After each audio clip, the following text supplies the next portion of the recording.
Assalamu alaikum wa rahmatullahi wa barakatuh. My name is Naazim Adam, and my first time to host a show. I'm really glad to do this, part of a Salam Media initiative to commemorate the human rights, or should I say, World Humanitarian Day. I work with the Palestine Solidarity Alliance in South Africa. I'm also joined today with my brother from the PSA, Ismail Mullah.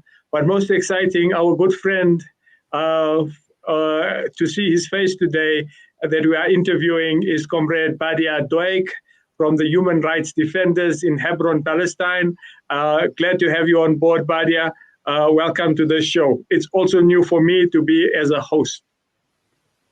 Thank you very much for your introduce. I am so happy. It's my pleasure to see you again after a long time, you and also Ismail, and also to keep this voice. It's always coming for the South African people. I would like to thank also on behalf of my group, Human Rights Defenders, also Palestinian Solidarity Alliance, for this is host, and also for this is continued cooperation with them. Thank you very much for all of you. But yeah, today is an important day internationally. And so we'll discuss a little bit, and we want to share with the community here in South Africa about your organization. So can you tell us a little bit about the Human Rights Defenders, where you are based, what your objectives are, what you aim to do, and what your role is in this organization? I am Badee Dwaik, who is the head of this is a national organization, Human Rights Defenders Organization, and the aims and also the definition of a Human Rights Defenders Organization. We are a Palestinians non-participants organizations, and we try to apply some objectives and goals to achieve our work, like documenting violations, crimes of the Israeli occupation, expose them locally and internationally, and support Palestinian families physically, socially, economically as we can, and also strengthen the determination of families living near the settlements and the military checkpoints, advocate internationally and locally of the situation in Palestine, and also networking with other organizations around the world to feed Palestinian cause and to open more eyes and hearts about the situation in Palestine. The Human Rights Defenders organizations in Palestine based in Hebron, but also in the same time we do also some work sometimes outside of Hebron, and we do works in different places in Palestine as we can, and when we get the ability to do that. But yeah, so over the years, you've done a lot of recording and reporting and exposing of the violations that particularly the Israeli military have inflicted on the ordinary citizens in Palestine. Is there one or two incidences that you've recorded which stays with you, which is particularly disturbing and which needs more attention? Actually, we have hundreds of documentations. If you go to visit our page, for example, in Facebook, and you can rolling it down, and also if you manage to go to visit our YouTube channel, we have YouTube channel which is called Capture Occupation Camera Project in Palestine, because we decided to name this is a project. We working in different fields and the projects, and one of this is interested and important and powerful project, which is we call it Capture Occupation Camera Projects. We documentary hundreds of violations, crimes, and violence of Israeli occupation within settlers or soldiers, because it's no difference for us between the soldiers or the settlers. Both they are for the same face. Settlers just like a second army in Israel without uniform, but they do even worse the work which is the Israel army. And we, because of the situation which is Hebron live, because Hebron, the environment of Hebron and the situation in Hebron maybe have some special and private about difference about other cities in the West Bank. Maybe you can say that Gaza Strip and Hebron is the worst places in the whole Palestine. And in Hebron, it's very easy and very clearly that you come to see and to witness the apartheid regime, which is Israelis applied it in Hebron, the ethnically cleansing policies, which is applied by the Israeli occupation against the people in Hebron, and also quiet transfer policies.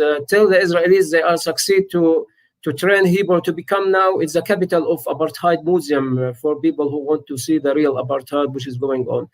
This situation, and even the apartheid word is not enough to describe the situation in Hebron. We should be, to be more creative, to find another word which is deeper than the apartheid word to describe the situation in Hebron. But let's just say that this is situation which is, I describe it, that also make the situation and reflected the life for the Palestinians to be very hard life and unbelievable life for the Palestinians in their daily life.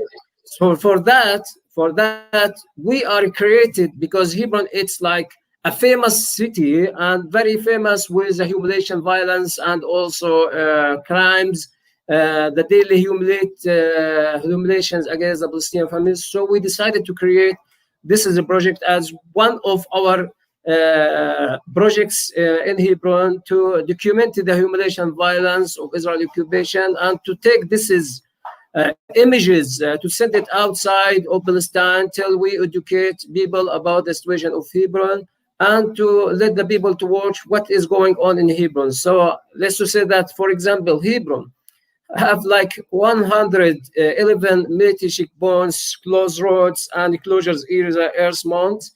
In the heart of Hebron, which is like about 1.5 kilo square meter, there are about 60 military checkpoints. You cannot see this in any city in the world. And also in Hebron, there are about 2,500 soldiers. They are in Hebron, and we have also many of colonized settlements around Hebron and inside Hebron. When we talk about around Hebron, it's about the side of the city itself. We're not talking about in the villages. Also in the villages and the towns which is belong in Hebron, like Yatta, Dura, and also Masafer and Susia, and all of those villages, all of it, it's part from the district of Hebron. But we are now talking also about the city itself, like Kiryat Arba, for example, which is the largest settlement which is based in Hebron. There are about more than 8,000 settlers, and this is the first settlement being established after the 1967 war. And also we have like also Harsina settlement. We have also other settlements which is also surrounded the side of the city. In the same time, we have also settlers and settlements. They are based in the heart of the city, like Taller Meda settlement, which is just like a few meters from my home, and also like more close from Imad home, my partner and our activists Imad. And also there are also Beit Hadassah settlement, which is the first settlement that's been established, and this is used to be clinic center, by the way. It's been used to be the directorate by UNRWA, and this is settlement's been took over by the settlers, protected with the soldiers in 1979 in the heart of the city. And also Beit Romano settlement, which is used to be a Palestinian school. It's been took over about 1981, and this is school. My father was studied in this school, and they call it now Beit Romano settlement. And the wholesales, which is used to be the wholesales market and vegetable markets for the Hebron district, not just for the Hebron. And this is took over, and it's also it's become a settlement, which is they call it Bani Abraham settlement. So this is 4 settlements, and we have the 5th building, which is a building used by the settlers as a restaurants, cafeteria, and different services for the settlers. And this building, it's Baz in front of the Ibrahim Mosque. And this is founded by a Zionist from Australia. His name is Gutnick. That's why they call it Gutnick Center. So in this situation, we capture many videos. And one of this is more famous videos. We can talk about it. The video when Abdel Fattah al-Sharif, the martyr Abdel Fattah al-Sharif, Allah yarhamu, he has been assassinated and murdered in cold blood way in 2016 by an Israeli soldier, and he was still alive when he was detained by many soldiers, and he was in the ground. This was happened in Tel Mede near Imad home, and Imad in that time he was heard some shooting coming outside. He decided to go to find out what is going on, and he found two Palestinians being in the ground. One of them, he was still alive, who was Abdel Fattah al-Sharif, and all of us, all the world was watched this story, and this story is being disseminated in the world, over the world, and many people, many media, they were talking about it. And it was such of like earthquake for the people and a big shock. And this was the first that time that Palestinians succeed to confirm and to prove the story of the Palestinians, that Israeli army and settlers always they are trying to kill Palestinians and killed many Palestinians, especially youth and young people, in this way, in cold blood without any reason. And also after that and before that also, we have been also capture others videos. And one of this is also famous videos, the martyr of Fadl al-Qawas, may Allah yarhamu, who has been also assassinated and killed in Shuhada Street, in the way when you go to Qurtuba school. And also one of our activists, Zidan al-Sharabati, who was captured. This is a story, and also this is story, it's been come in the whole media. We have also a story which is we also capture it and become also in the media disseminated everywhere. Rami Sabarne, which was captured by the camera of our activist Arif Jaber near Kiryat Arba, in a settlement which is called Kiryat Arba, the illegal settlement. And also there are many also stories and videos.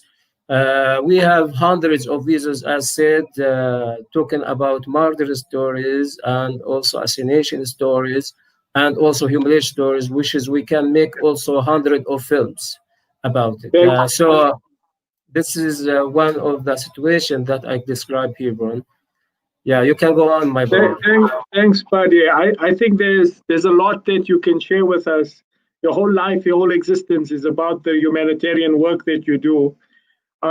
Before I get into what you've just spoken about, how do you manage to deal with such heartbreaking and such injustices that are happening in front of you as a humanitarian activist? How do you deal with these? I mean, you're recording people being killed, brutalized, people losing their homes, settlers intimidating people all the time. Presence of soldiers, some historical places. I mean, Hebron is known as a city full of history, which is being destroyed and colonized. Even the history and the important places. How do you, on a personal level, deal with all of this that is in front of you? And listen, to me, that we don't have many options as a Palestinians here in Palestine, and even in Hebron. Palestinians, they didn't left for them any options, only just to resist this situation and to try to define themselves. When we hear about this is a Humanitarian Day, we are just, for us, it's something like strange things that we are living the worst situation as a human, maybe in the world, humiliated by the Israeli occupation, and also it's not just about human rights. It's about political rights also. And at the same time, that when you ask me about the humanitarian there, I think I'm like kind of that I forget this is day, because we didn't see that there are also governments around over the world who are usually use human rights as an argument to applying some policies for them. We did not see that it's happened with us as a Palestinians.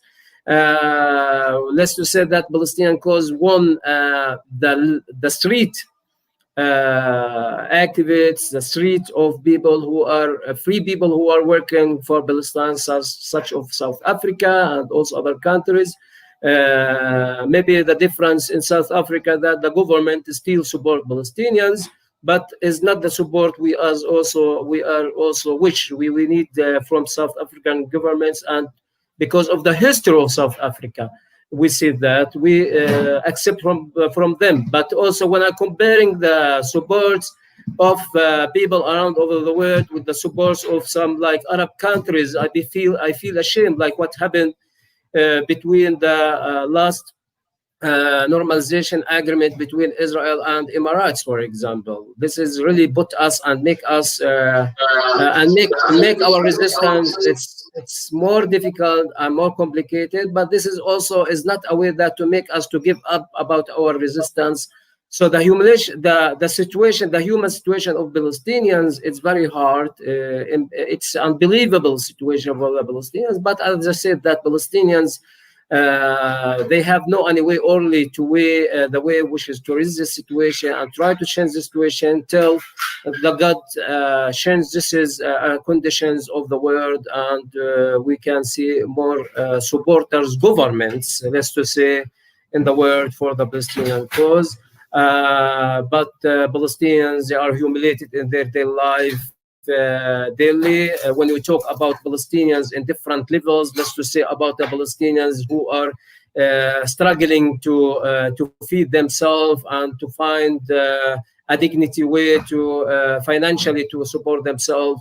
We see also Palestinian workers, they go through gaps to Palestinian 48 to work there, which is called Israel. And many of them humiliated them. And we watched the last video when an Israeli police have been detained Palestinians and arrested them, and they were beating him up in the same time when he was says, I'm sick, and this is they didn't make them mercy to stop. This is a humiliation and their violence against them, and this is show you up also the situation of Palestinian workers, which is not many people talk about it. And also many Palestinians have been killed and murdered when they were in their way to work in Israel, because the market in Palestine, the labor market in Palestine is very limited, and there are not many chances to find a work here. Let's just say about also the psychological situation of the Palestinians. There are many families also, Palestinian generally, they are suffering psychology from the reflection of this is violence of Israel occupation. But also let's to talk more privately and particularly about those families who are living in such of this situation directly under the humiliation and the violence which is applied against daily life. When they have kids, for example, they are always worried about their kids. They give their kids mobiles to make sure when they go to the schools they are fine or not attacked or not what happened with them. They also they always worry about when they go through the military checkpoints or to leave the military checkpoints in their daily life. Also the Palestinians, they are for Israelis just a number. We know that in Hebron that applied the number system for the Palestinian, which is they consider them a residents in the closures areas, and they not allow for them to go through this point after they show up their numbers for the military. And when the soldiers, they make sure this is the families are registered, so they let them to go. Sometimes even they are registered. At what happened with Imad Abu Shamsi, my brother and my partner, he recently, like 2 times within like 1 week, he has been stopped at the mission point for hours for no reason, just because he is a human rights defender and he one of the people who are working to expose Israel humiliation, violence, and so on. In this field, we can talk so much. Actually, socially, also this is destroyed the social situation for the Palestinians, because Israeli occupation, since they are make many military checkpoints and also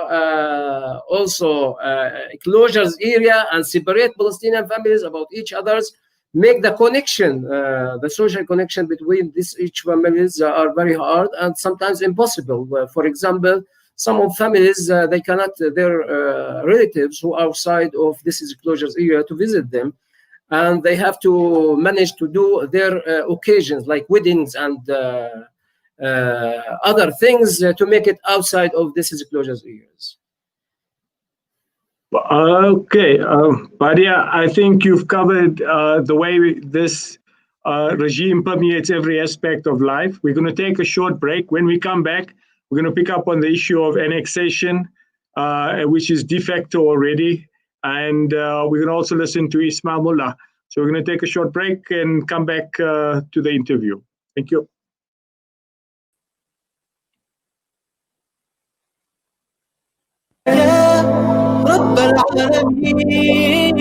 Listen to something fresh. Listen to Salam Media, your humanitarian. We're going till 4 o'clock. Yeah, straight.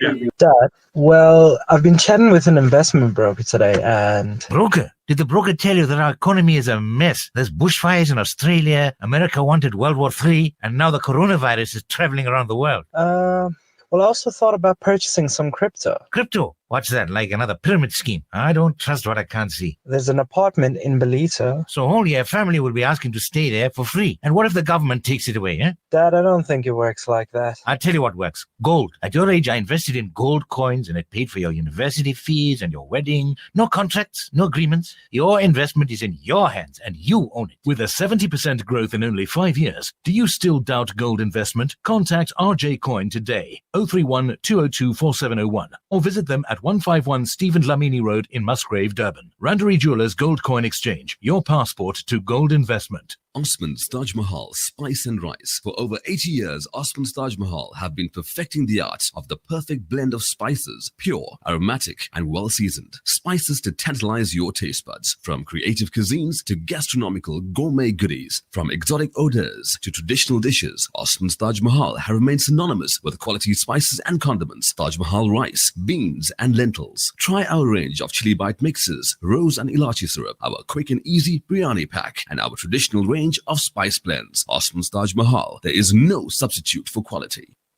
The world watched in collective horror as the massive explosion ripped through Beirut, a vibrant city now covered in dust. Beirut is bleeding. We at Islamic Relief are on the ground helping the Lebanese people pick up the pieces. We need food, we need water, and we need emergency aid for hundreds and thousands of the victims. You can help. You can make a difference. You can save a life. Donate now to the Islamic Relief Lebanon Emergency Appeal. Visit islamicrelief.org.za. Call 0800 111 898 and donate now. With over 80 years of experience, IG Hussein and Company are renowned for their quality Islamic wear and goods. IG Hussein and Company stock a variety of Islamic items, musallas, kitabs, Medina dates, perfumes, and exclusive gifts. We guarantee you a unique and friendly shopping experience for the entire family. Visit our new branch in Overport at 202 Kenilworth Park, Brickfield Road. Open 7 days a week with ample parking and wheelchair friendly. Like us on Facebook or Instagram at IG Hussein for our latest promotions and updates. IG Hussein and Company, your Islamic lifestyle. It's a new beginning. It's a new era. Salam Media, humanitarian journalism. Assalamu alaikum. It's Naazim Adam with Salam Media back again. We are interviewing today Badee Dwaik and Ismail Mullah to commemorate World Humanitarian Day. We've just heard the gripping description of life in Hebron. Hebron seems to be the epicenter of the occupation and the annexation. It looks like it's the city which the Zionists are using as their pilot project. And we're seeing now that a lot of what has happened and is happening in Hebron may also be duplicated in other cities, Palestinian cities like Jerusalem and across the board. We're also very cognizant that right now Gaza has experienced 7 nights of bombing continuously and the world has been silent. We now move on, and I'd like to welcome Ismail Mullah from the Palestine Solidarity Alliance. Ismail, welcome to the show. You've heard what Badee has said, and maybe you also want to add a little bit of what the Palestine Solidarity Alliance is doing and the kind of work they're involved in. Humanitarian, specific, and political. Ismail, are you still with us? Can you hear me? I can hear you now. Jazakallah, Naazim, for the opportunity. We both on the same side of the coin. But, I just wanted to highlight some of the points that Badee was mentioning earlier on. And, the sad reality is that one of the things that we in South Africa. Okay, looks like our line is pretty bad with Ismail. They'll try and get hold of him again and get a clearer line. Badee, we come back to you. We know that Hebron is an important city in history, and there's a determined effort from the Zionists to rewrite that history, very much like the apartheid government tried to do with so much of our history, the major lie of a land without people for people without land is still the narrative. But there are people living there. There are people that are experiencing all of this that you say every day. Tell me, in terms of the historic sites in Palestine, which are of all faiths and are of the indigenous people, tell us what is happening on the ground there. We need to unmute Badee if that's possible. Sorry, Badee. Can you hear me now? I can hear you now. Yes. Okay. Thank you very much for your question, which is very important. I just want to say that maybe some people know or some people don't know that Hebron considered by some some historical writers as a second oldest city in the world after Jericho. But everyone knows that Jericho considered the oldest city in the world, and some of people who are talk about the history and wrote about the history consider Hebron as second or third oldest city in the world after Jericho, or if we consider third after Damascus. Anyway, that means that Hebron is one of the oldest cities in the world. And Tel Ermedi, where we are our center base, and Shuhada Street, consider it's the oldest part of Hebron.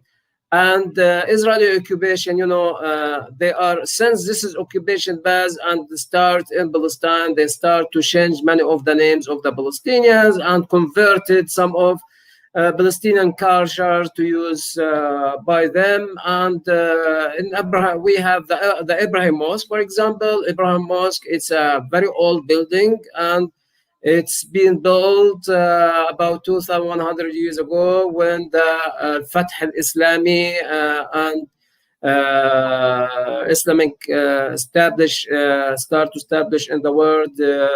This is mosque, and this is building. It's used as a mosque from about like 1,400 years ago, and this is mosque already. It's been built on a cave. This is cave when Abraham, our father Abraham, when he arrived to Hebron. Because you know that Abraham, he has been born in Iraq, and he decided to come to stay in Palestine. So he based in Hebron. And when Abraham arrived to Hebron about like 3,800 or 900 years ago, so before Judaism, let's just say, he bought a cave which is belong for a Canaanite person. His name is Hayyan al-Hithi. And Abraham, after that, when he passed away, he and his sons, they are buried in this cave. So when you come to visit, anyone come to visit Hebron and to visit Ibrahim Mosque, which is this mosque is divided by the Israel occupation and have many cameras observing the Palestinians movement and so on. So you see some tombs but this is tomb is like a show. But all of those prophets buried inside the cave. We have Abraham and alayhi salam. We have his wife Sarah also buried inside this cave. We have also Ishaq alayhi salam, and he buried with Rebecca. They call it in English Rebecca, which is Rifqa. And also we have also Yaqub alayhi salam with his wife Leah. And there another one, which is really, there are many stories, one for Yusuf, okay? So Hebron considered as one of the names which is called Hebron, it's a prophet city, because we have many prophets. Also, we have also other places and villages. We have other also prophets like Jonas, Yunus, alayhi salam. Also, he buried in one of the Palestinian Hebron village, which is called Halko. And we have also one for Noah. That one of the names, which is they call Hebron, it's prophet's city. And the Israelis and settlers, let's just say the Zionists, they consider Hebron as first of all, they consider it. This is what they are saying, not us. It was the first capital of their kingdom as a Jewish kingdom when before Solomon, and they consider it also as a second holy city for them after Jerusalem. This is what the Jewish that they are considered Hebron. That's why the eyes it's very big in Hebron, and that's why the situation in Hebron is very difficult. And that's why Israelis also, they are changed names of places and sites of Hebron, for example. Like Tel Mede, they call it Ramat Yashai, for example. Also, Shuhada Street, which is very old name. Shuhada Street is not just a modern name or recent name. It's very, very old name. And the story of Shuhada Street, it's belong about Palestinians, Muslims have been killed by the Romans, about 40 persons killed, and their heads was come down from Tel Mede to Shuhada Street area, and that's why they call it Shuhada. Shuhada means martyrs. And the Israelis, you can understand, the settlers, they call it King David Street, and soldiers call it Chicago Street. And we have a video about that. We capture a video when a soldier was prevented me and some and an old man, he came to open his shop and he prevented us to continue, and he said, you are not allowed for you to walk in Chicago Street. I said, we are serious? What you call it? He said, yes, we are call it in the army Chicago Street. I was not that they call it Chicago Street, but this was the first time we prove it by a video. And also they changed names of streets in Hebron. There are many, when you come now to visit Hebron, the part which is announced like a closure area and apply this is rules which has been explained about it, you can see many different names of streets given by Hebron. They changed the culture. At the same time, they converted the Palestinians' culture, like Kiryat Arba settlement, which is the first settlement that's been established in Hebron. The name of Kiryat Arba, was the first name was given to Hebron by the Canaanite. And it was Sorry, Badee. We understand that history is important and part of the defense of the Palestinian legacy is preserving that history. We understand succinctly as South Africans how history gets rewritten and the indigenous people get undermined by the settler colonialists. We're going to just take Ismail Mullah on now. Ismail, are you back with us? Hear you now. Can you hear me? We can. So Ismail, you were making an important point just before that, and we'll try and get Badee again back on just now. Ismail, go for it. Yeah, I was just saying that, in terms of our own situation in South Africa, a lot of us take things for granted based on our lifestyles and the ease of movement, the access that we have to food, the access that we have to opportunities. and we forget that our brothers and sisters in Palestine, for them to go to school is a mission. It's a challenge. If they got to go to work, they've got to go through the checkpoints. If they've got to move around and go and perform their salah, they are faced with obstacles right throughout their real existence. And today, the day that it is today, I think it's only fair that we take a few moments just to reflect on the type of zulm that the Zionists are placing on our brothers and sisters, and how we in South Africa should not become complacent because of the type of lives that we have here. And being Humanitarian Day, I think it is important for us to acknowledge people like Badee and them, to acknowledge all the Palestinians and salute them for the courage and the resilience that they have in the total onslaught that they face, not only from the people within their environment, but nationally and internationally. The reality is that they accept the challenge, they accept that they are in this battle for themselves, and they are prepared to do this. They don't want us to fight their battles for them. All they want is for us to give them that kind of support, to give them that kind of encouragement, and they will be prepared to do the rest. It is really sad that because of their circumstances, they become begging bowls and go out and reach out to communities, begging for money and begging for donations, when they have the capacity and the ability to be self-sufficient and be a player in the world like every other nation. Ismail, we understand that there's a lot of good work that the PSA has done. You talk about us experiencing the kind of restrictions. I think recently with COVID-19, there were restrictions and people were complaining. And those are just minor temporary restrictions on people's lives. But the PSA has done some fantastic humanitarian work over the past few months. Do you want to just share with us some of the humanitarian work that you guys have been doing? Absolutely, absolutely. The thing is that the reality is that COVID has been a game changer, and COVID has also created new opportunities for us to look within our own borders and look within our own societies and our own communities to find how we can also provide assistance to people during this difficult period.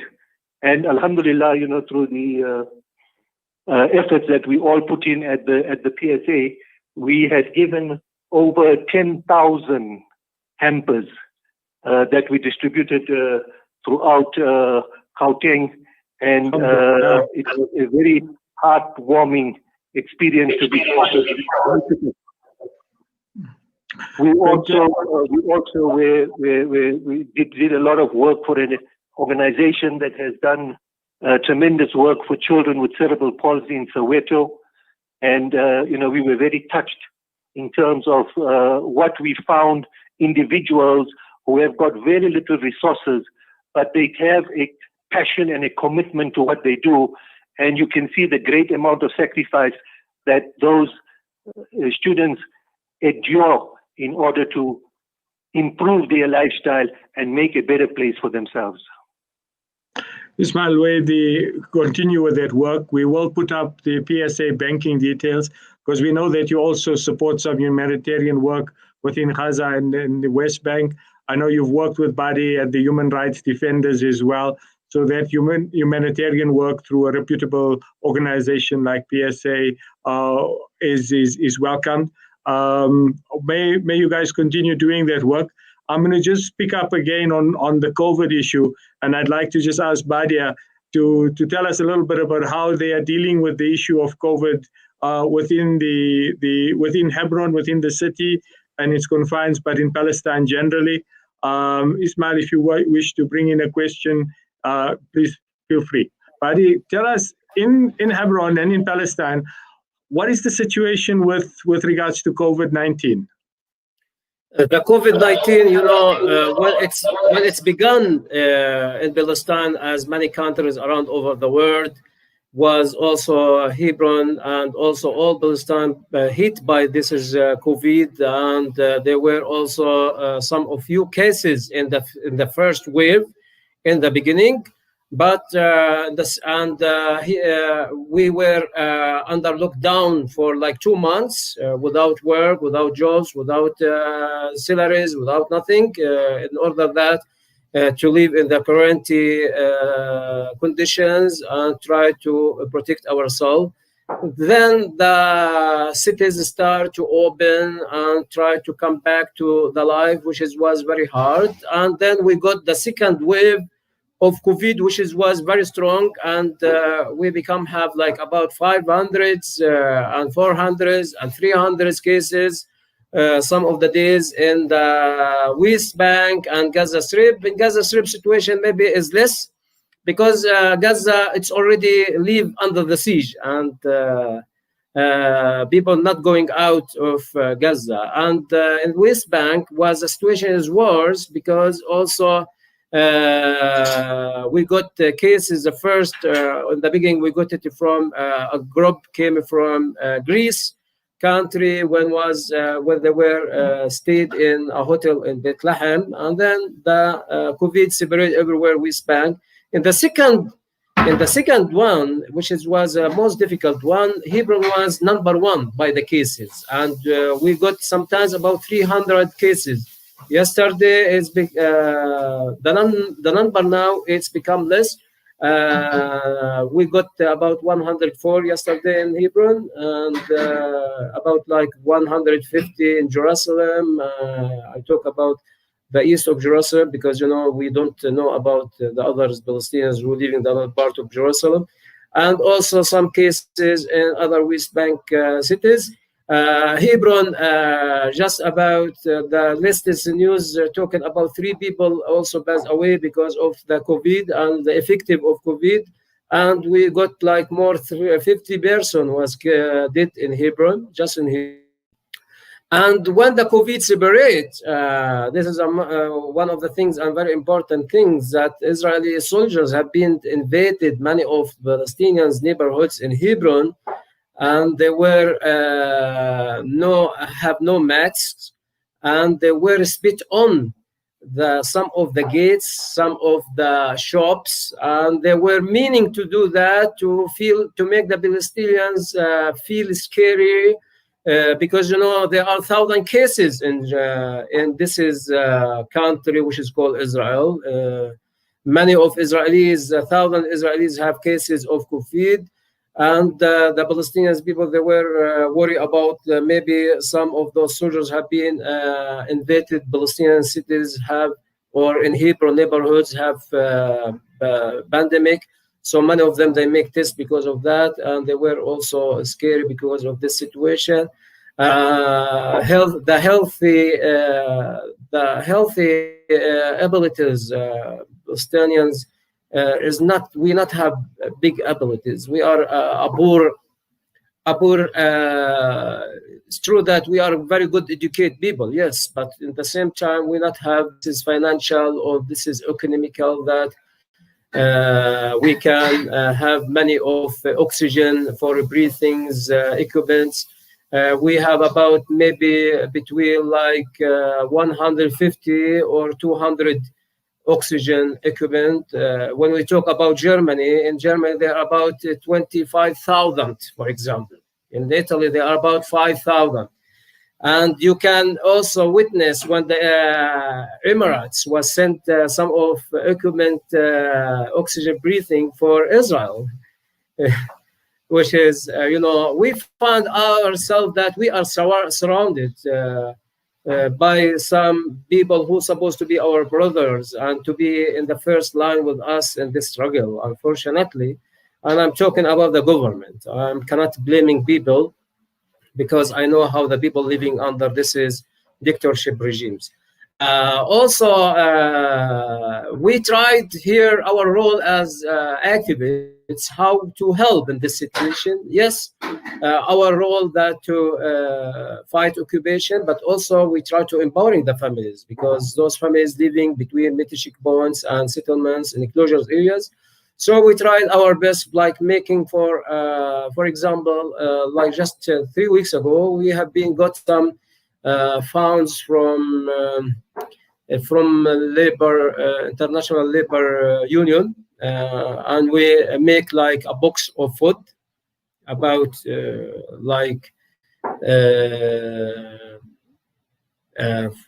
with many type of food, and we distributed for like 40 families, which is this is families need, this is support. And also before that, we have been also make some education days to educate people about the effects and also what Corona can do if you didn't take the protection steps.